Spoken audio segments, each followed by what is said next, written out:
Hey there guys, and welcome back to Date Warp.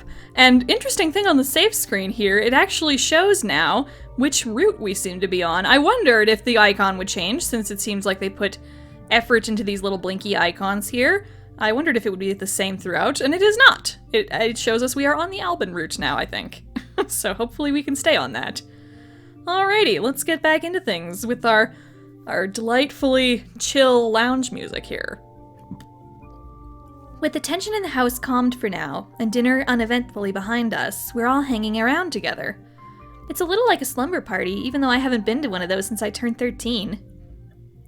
The name of the game is I Never. When it's your turn, you must date something you've never done. Like, I've never ridden an elephant? The idea is to pick something that you haven't done, but that you think the rest of us have, so probably no elephants. Usually this is a drinking game, but as some of you don't care for alcohol, that's what the chocolate peanuts are for. Each of us has a small bowl containing 6 chocolate-covered peanuts. If you have done what the speaker never has, eat a peanut. And if you're not sure it counts, it counts! Whoever runs out first loses. Which will probably be you. Perhaps, however. He holds a finger in the air dramatically. I have never cheated on a lover. Raphael coughs. Oh no.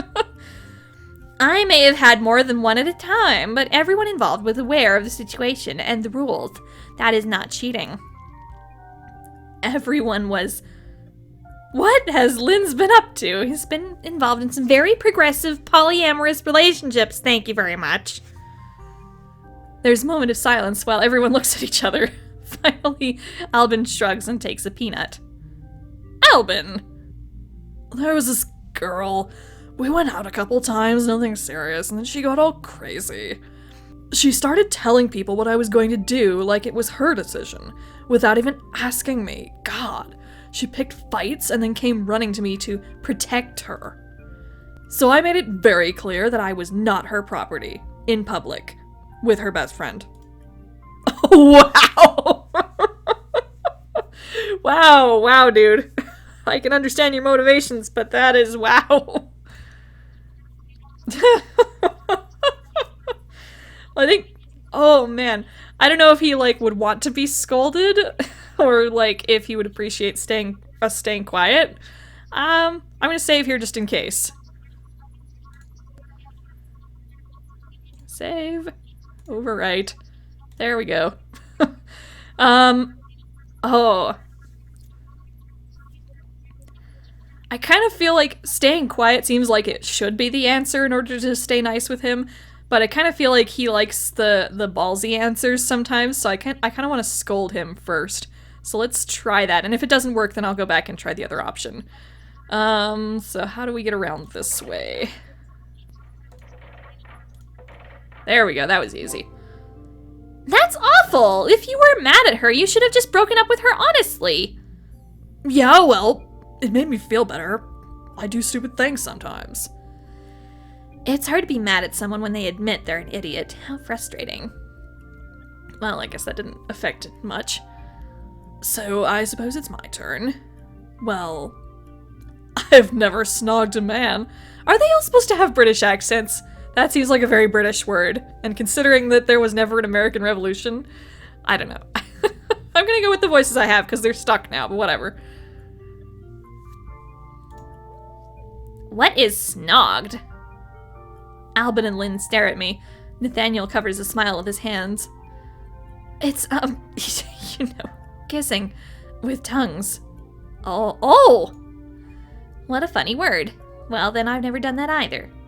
With a grandiose wrist flourish, Lynn takes a peanut from his bowl. No one looks terribly surprised, although Bradley rolls his eyes a bit. You next. Very well. I've never driven a motor vehicle. Everyone else except Raphael reaches for a peanut. I don't have a car, but I took driver's ed, so that means me as well. Why not? Some people find cars interesting in themselves, but I never did. If I need to go somewhere, I can get someone else to drive me. Usually. You've been quiet, Bradley. Your turn. I'm not sure what's safe to ask. Safe? Well, He cuts off and shakes his head. I've never worn makeup. Well, that's me then. Linz, Alben, and Raphael reach for peanuts as well, but not Nathaniel. I suppose the rest of them have dressed up for Halloween. Or maybe just they like makeup. Don't be so, judgmental. So, my turn. What should Janet say she's never done? What would elicit the most interesting answers, I wonder? I think I know which one that would be.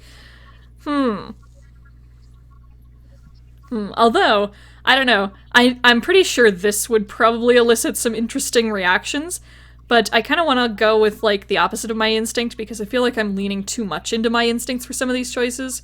So I don't know. I kind of want to see what Broken Bone says, just because. So let's see. How can we get down there? Let's see. There we go. Broken a bone. Never broken a bone. I've never broken a bone. Looking around, I see Bradley, Alben, and Linz taking peanuts. Any interesting stories? Well, there was this kind of steep hill in the neighborhood. We used to ride our bikes down it and see how fast we could go. Then I had this idea of making a ramp at the bottom, see if I could take off, and it worked. Kind of.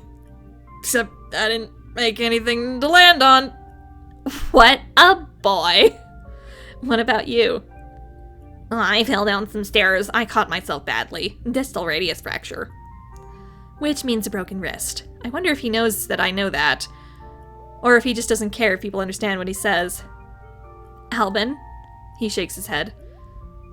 Nothing interesting. So that leaves me. There's a long pause while his eyes flicker back and forth. I have never... We wait for it. Worn pink socks. Everyone stares at him. What? I haven't. I'm not absolutely certain whether I have or not.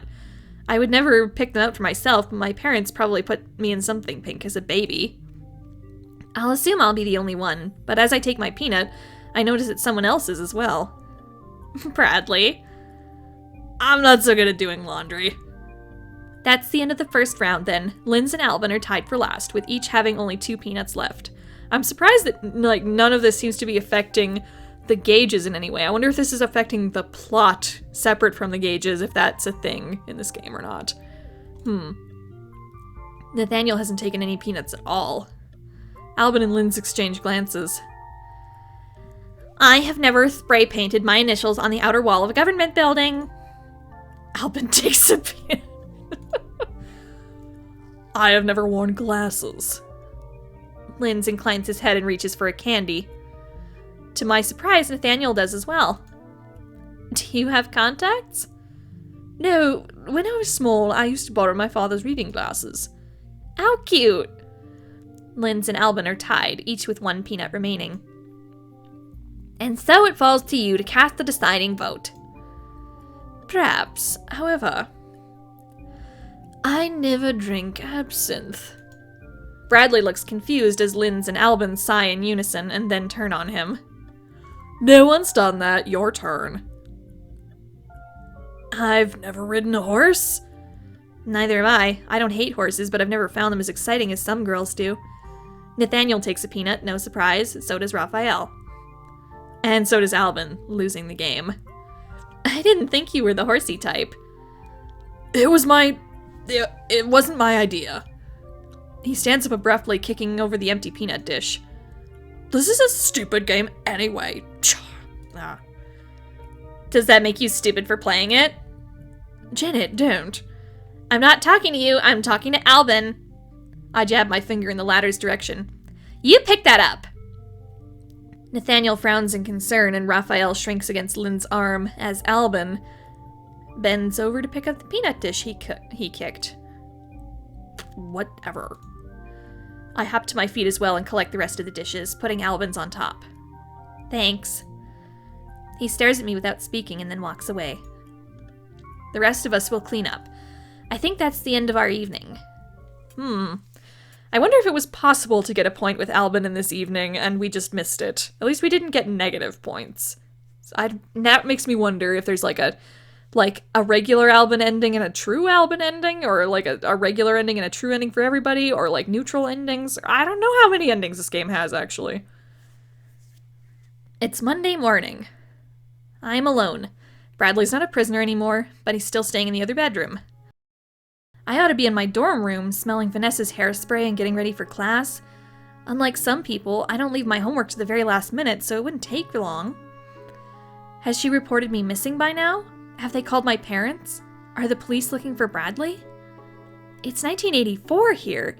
If whatever sent us here also sent us through time, then maybe when we get back it'll still be the day we left, and we'll never have been missing at all. Of course, Bradley's sister never came back. I stand up, yawn, and stretch. I slept through the night, but I don't feel completely rested. I blame the dream. I was in a dark forest at night, but not like the forests around here. This was more like a Louisiana swamp with wet ground and hanging moss swaying in the breeze. Every path looked alike everywhere I went. I couldn't find my way out. I couldn't tell if I was walking in circles or if the forest went on forever. Then up ahead in the distance I saw a glimmer of light.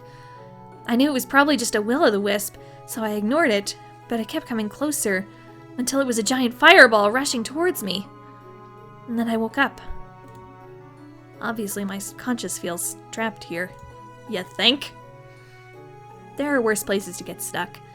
It's a nice house, and we have plenty of food. The people are alright most of the time. But I want to go home. I want to be in my room with my books and my music and just relax and recharge. I want to feel centered. Here, I feel like I'm on stage and I can't get off, and the audience is watching my every move. How canny of you.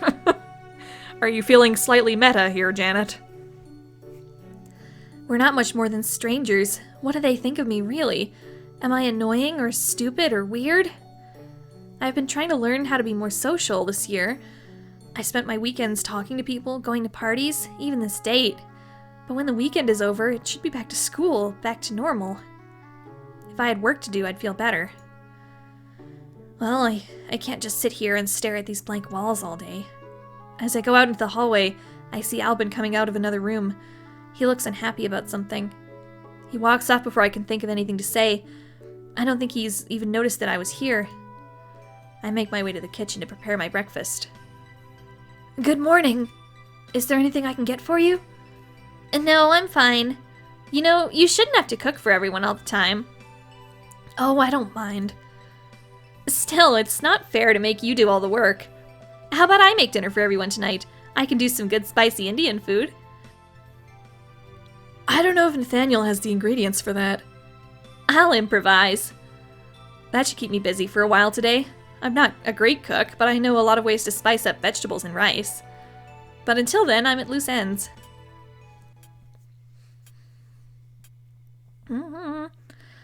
We're getting... Wait, are we only like halfway through the story? I don't know. I feel like this should be a shorter story. It feels like it's kind of dragging a little bit, to be honest. But it's still interesting stuff keeps coming up every now and then, and I'm curious to see where it all goes.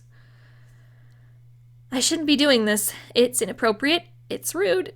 Curiosity may not have killed the cat, but it's gotten my fingers burned more than once.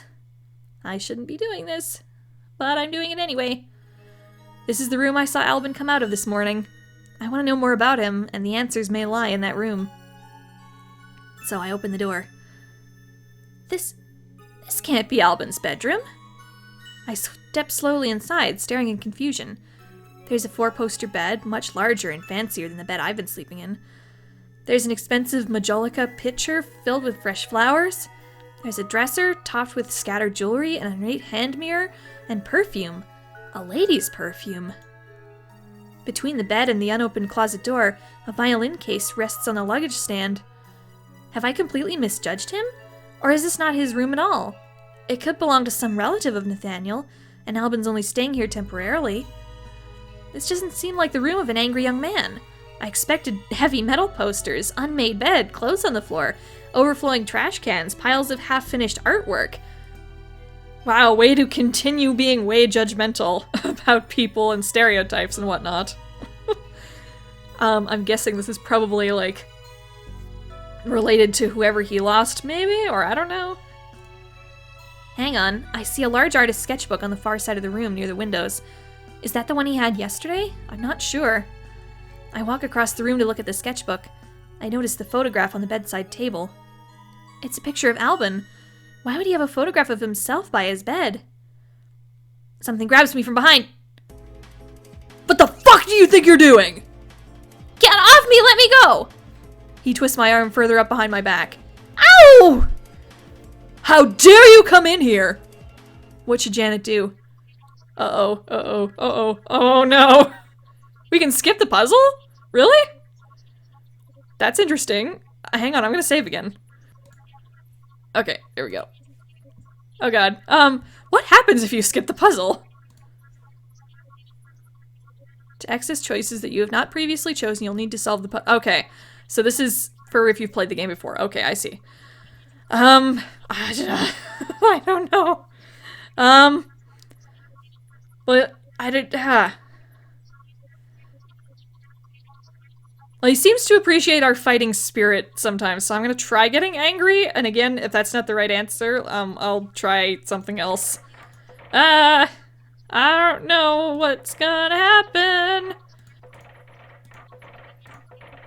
There we go. I ought to be scared. He's got me helpless, and I can't even see his face, but all I feel is mad. What are you gonna do? Beat me up? Cuff me to a chair? Shoot me? You have no right to be in here. Why not? Whose room is it? My I thought so. My sister's! He turns and shoves me away hard, causing me to stumble out in the hallway before I catch my balance. But when he follows, he closes the door carefully behind him, his face showing anger mixed with grief. Your sister's sick, isn't she? That's what Nathaniel meant. It's none of your business. It is my business because I'm stuck here the same as you. And if I don't know what's going on, I'll do stupid things and you'll get upset. He sighs. I don't want to talk about it. Well, it might help. I don't want to push him too hard too fast. If he feels cornered, he'll lash out at me. Look, I'm gonna be making dinner tonight. Do you like spicy food? I'll take that as a yes. Maybe after that we can sit and talk for a while. Maybe. Okay, I kind of feel bad because that was a nice little scene, but I really want to see if the other option does something different in this case, because I haven't really gone back and redone options at anything else so far, and I'm really curious if we could have gotten a point through, like, mercy. So I'm gonna save again here. Jeez, I'm using up all my slots. I wonder if there's more after this. Probably not. I'll have to manage them a bit better. So save there. Go back to... No, I want to load. There we go. Load from there. Okay. So let's see what happens if we cry for mercy. Okay, there we go. Rage trembles through his hands. I can't get away. He's so angry and I'm helpless. He could break my arm without even meaning to or strangle me. I'm sorry, please, you're hurting me, please stop! I can feel the tears burning in my eyes. Please! Making a disgusted noise in his throat, Alben turns and shoves me away hard, causing me to stumble out into the hallway before I catch my balance. Oh god, I'm glad we didn't pick the other one then! Oh god, so definitely keep showing strength to Alben. That's what we learned here. Okay then, let's go back to where we were. Let's not do that! Okay then. Okay then. Definitely keep showing strength to Alben. That's... Got it. I got it, game. Okay. Okay. It took me some time, but at last dinner is ready. Nathaniel's kitchen didn't include ready-made curry powder or garam masala, but I'm sorry if I mispronounced that, by the way. But there were plenty of other spices that could be mixed together. I think that's more interesting anyway. Cooking's a bit like chemistry, except you're not supposed to make things explode. Good chutney's beyond me, though, even if the right ingredients had been here, so that limits what dishes I can present well. My father would say that a good dinner party should have many different dishes available so that the guests can try a little of everything until they find something they like. If you serve only one dish and someone doesn't like it, it's a problem. Of course, if my father were holding a dinner party, he'd just have it catered, and then it's easy to have a wide selection. Both of my parents can cook, but if they had guests to impress, they'd be too busy with other things than the food. Anyway, what I've ended up with is spiced potatoes, vegetable biryani, and sweet fried bread. Nothing too ultra. Is it done yet? I'm starved. Yes, come on in. The boys begin to filter in and take their seats. Linz tilts his head curiously, drawing in a long, slow breath of air through his nose and holding it for a few moments before exhaling. All right. He doesn't say anything more. Thank you very much for preparing all this for us. Wait until you eat it before you say that. I know I'm not a bad cook, but I don't know what they like either. Anyway, help yourselves. There should be enough. I dish some onto my own plate without waiting for anyone else. I'm hungry. The others follow suit, a little more cautiously in some cases. Is there any meat in this? No, it wouldn't hurt you to eat some vegetables. Unless someone has allergies they didn't tell me about. Vegetables are a side dish. I'm not forcing you to convert. I'm sure it will be fine. The meal progresses quietly for a bit as everyone samples the food. Despite what I said earlier, I'm not sure Nathaniel is enjoying the meal. He doesn't seem to be eating very much. But then I haven't been watching closely how he eats before. Maybe I'm just paranoid. Linz isn't eating very much either, and chews each bite with slow deliberation. He's probably distracted. This is great! Don't talk with your mouth full. He just grins at me. So, how's the procedure going? What? The thing with the force field that overload it. Oh, yes, that. He sets his fork on his plate. Everything is proceeding according to schedule. The stored charge continues to increase. It's hard to imagine needing so much power that it would take days to build up the charge. Short circuits burn out very quickly. They have a distinct tendency to explode, which might be entertaining to watch from outside the house. Even for you, that would be an expensive disaster. Certainly, I myself am irreplaceable. At least until you find a way to copy yourself. Can you do that in this universe? Not yet. And thank goodness for that. Although I wonder if that wasn't just an offhand remark. I don't know. Weirder things have happened in this game. I know it's too soon for you to know, but if you do end up remaining here, do you have any ideas what you want to do with your future? Well, I was thinking about becoming a doctor, but I don't know. I have an awful lot to learn about how things work here. You might be able to discover future advances that you already know about. Isn't that cheating? Would you rather keep the information secret and let lives be lost needlessly? No, of course not. I can see it now. Dr. Baskar charges to the rescue, heroically performing unknown procedures on dying patients over the protests of her shocked co-workers, because there's no time to explain when lives are at stake. My parents would be so proud. Except that they would never know. In their hearts, they would. It's kind of you to say that. In their hearts, they'd probably believe I was murdered. They surely wouldn't believe I'd run away, not after last year. I've been making the best of things. I haven't given up. And if I had just run off, I'm not sure they'd be happy to see me back. Hey, Janet, is there any dessert? I didn't make any, but there's still plenty of ice cream in the freezer. That'll do. Well, at least one person thinks my dinner was a success. We're getting closer to the end of that countdown. If this really were my bedroom, I wouldn't be doing this. It'd feel like too much of an intrusion, too much of myself on display for two people who don't know each other that well yet. But this room is just an empty canvas. There's nothing here to embarrass him or me. It's private but impersonal. I take a seat on the bed and invite him to do the same. He came here following my lead. It's up to me to take charge. And I think I'm better off diving straight in. Tell me about your sister. What's her name? Bianca? Is she a rebel like you? No, never. I remembered the violin case. A musician? A very good one. At last, the droplets of information become a small stream.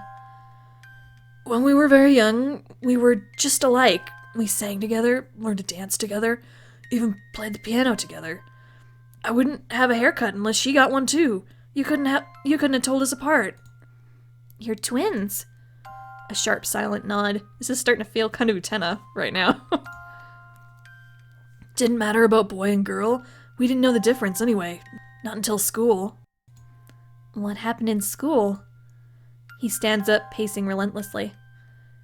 Everything happened. Teachers didn't think it was right for a boy to be so attached to his little sister. Kids don't think it's right for a boy to act like a girl. I'm not really sure what he means. I've never had a brother, and my classmates were all girls. At that age, our schools didn't mix much. How are little boys supposed to act? More rough. Little girls can be pretty rough, too. I got my face shoved in the mud on the playground more than once. Did you break their noses? Of course not. He leans against the wall, the tension leaking out of his shoulders. After that, we were mirrors. Bianca was the golden girl, good student, great artist, musician, always winning prizes, teacher's pet. And you were nothing but trouble. Something like that. Were you still friends when school didn't get in the way? I couldn't be what she wanted me to be anymore. She didn't understand. I'm not sure I understand either. If they're nearly identical twins, then he could have done just as well in school as she did if he'd wanted to, right? I'm not sure. I'm not sure how twin stuff works, especially if it's fraternal twins, because, like, I don't know. Can there be male and female identical twins? Well, I guess near identical twins? I would have always thought that'd be fraternal twins, in which case they'd just be normal brother and sister, even if they kind of look really similar. I don't know. I could be, like, majorly misspeaking right now, so don't take my word for it. I'm not a biologist. I don't know. She was always dropping hints about gifted programs and music camps I could go to, but she never had the guts to really ask me. She just waited and watched and gave me that disappointed look. Well, she must have liked your drawings anyway. No, she'd just get frustrated that I wouldn't take art classes. Why didn't you? Because they call me Faye. Don't you get it, Janet? Little boys who dress up and play the piano and do ballet and get the crap kicked out of them. What school did that sort of thing happen? Where were the teachers? Laughing. Your universe doesn't sound very nice. Well, it's probably not too dissimilar from yours, Janet. Sorry to say. Except this isn't just another universe, it's also in the past. Were things really this bad at home in the 80s? I don't really know. Teachers are supposed to look out for the students. I got jumped on the playground a few times, but I was never really hurt. If I had been, people would have been expelled and their parents shamed by the scandal. A boy who liked ballet might be teased a little, I suppose, but even if he was gay, there were clubs for that now. That sounds like ignorance speaking right there. Oh, jeez. Maybe not so many in Memphis, but the teachers wouldn't dare stand by while someone got hurt. They'd be sued. Oh, this is getting more and more painful the more I read this. She is so not speaking from a place of experience. Alben's clearly not gay. He's just a sensitive and artistic little boy, and his school should have been proud of him. If I ever see your teachers, I'm giving them a piece of my mind. Didn't your sister ever stick up for you? How could she? Bianca would never so much as raise her voice to someone. She thinks the best of people. She's a pure and delicate angel, everything I could never be. And now she's in the hospital and you can't even visit her. You must miss her very much. That explains... well, no, actually it doesn't. Why does your sister have a room in Nathaniel's house? Because she was dating Nathaniel. Ah! He never said anything about having a girlfriend. Of course, it's not like I asked either. Sounds like a perfect match, doesn't it? If they didn't quiet and nice each other to death. Cha. I guess so. Nathaniel must be worried too. He doesn't show it like Alben does, but then I don't know him as well. So, what about you? What about me? Do you have a girlfriend? Not at the moment. Have you had a lot of girlfriends? I suppose. Nothing serious, though. Why not? He shrugs. Never met one I wanted to stick around with that long. Well, if it's just that he's never dated the right girl, what sort of things do you like in a girl?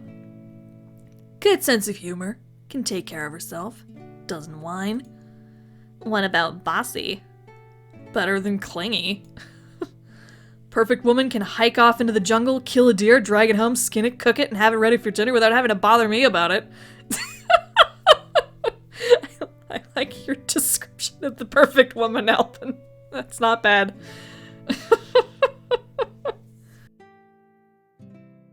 Ew, that's disgusting. Deer don't even live in the jungle.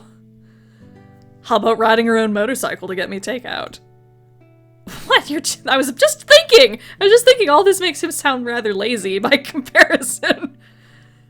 What, you're too lazy to go do it yourself? You're not living up to your potential. That's not funny. Never mind. Oh, that's probably something his sister would say to him, I bet. What did I say? It doesn't matter. I should go. Once again, I feel helpless to respond as Alben walks away. But I'm making progress. Even if he's cold and touchy, I know he cares. He's trusted me with his secrets. That has to mean something, right? Well, we got one more day to find out. Day and a bit. Darkness, like velvet, surrounds me, warm and soft, blacker than the blackest night. But somewhere in that void there's a guiding star. It's the only thing I can see, my only point of reference. So of course I walk towards it. The light is the way out. Home, my family, my future. It's all waiting for me in the light. Wait, isn't that what they say about heaven? I don't want to go to heaven, not yet. I don't want to die. I turn to walk away from the light, but the darkness behind me has become solid. I punch and kick at the solid wall of black behind me, and only succeed in pushing myself towards the light. I don't want to walk into the light. If I can't go back, at least I can stand still until I work out what's going on. And then the ground under my feet begins to slope. What was that? Oh, something turning in the background there. I don't know what I was dreaming, but I heard a noise. Somehow that woke me up. I just can't quite remember what the noise was. There's no one here but me. I wait for a moment, but I don't hear anyone at the door either. Something feels wrong. It's too quiet. Quiet couldn't wake me up. It's like there was an explosion? I need to find someone who can help. Alben might be angry at me for waking him, but I don't know who else to turn to. By now I think I figured out who sleeps where. I tiptoe to his door and knock. Tense moments pass while I wake. Should I knock louder? Get someone else? Investigate on my own? Ah! At last he appears, wearing nothing but a sheet wrapped around his way to kill the tension, Alben. What do you want? His pale skin almost sparkles in the dim light, except for the numerous patches of darkness. Scars, bruises. What happened to him? He told me he got beat up as a kid, but those marks are far too recent for that. Most are months or years old, but not decades. But this is not the time to ask.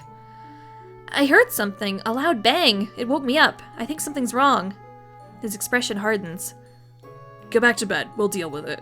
But Go back to bed, Janet. You have to tell me what's going on. I don't have time for you right now. Go to bed and stay there. I'll deal with you in the morning. He's really upset for some reason. I'd better get out of his way. Alright, I'm going. I return to my room, but I don't lie down. I can't sleep now. Something's happening. I can hear footsteps hurrying along the hallways, up and down the stairs. There's more than one person running around out there. Voices. They sound upset. I can't make out their words. If there was an explosion, there could be a fire. We could all be in danger. But surely they'd shout for me to come out, to get away, not tell me to stay in my room. There's no lock on my door. I should barge in and find out for myself. Except that I told Alben I'd stay here. Alben. He's been aggressive since we've been here, especially towards Bradley, whom he attacked on the stairs that time. But that was under stress. Bradley had a gun. Everyone was scared.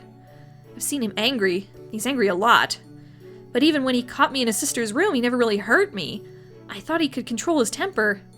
Those scars look like something I might expect on a drunken thug starting fights in bars every weekend. Some stupid macho brute. I could never accept that kind of person, not even as a friend. I certainly couldn't care about someone like that. You are making a lot of assumptions right now, Janet. You are making so many assumptions. And not just about the fact of, like, what scars say about someone, but the fact that you've assumed a lot of things about Alben and his personality. I like that the game is going to this extent to present this protagonist as kind of naive and very flawed. So I'm really curious to see what sort of trouble this lands her in. Am I just fooling myself that there's more to Alben than that? He drinks, he smokes, he didn't bother trying to go to school, he has no job, he defaced government property. As my mother would say, he's no good. Bianca the angel, Alben the devil.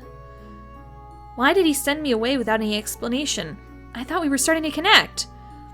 I'll wait a while, and if I don't hear anything else, I'll go back to sleep. But in the morning... I don't know about this.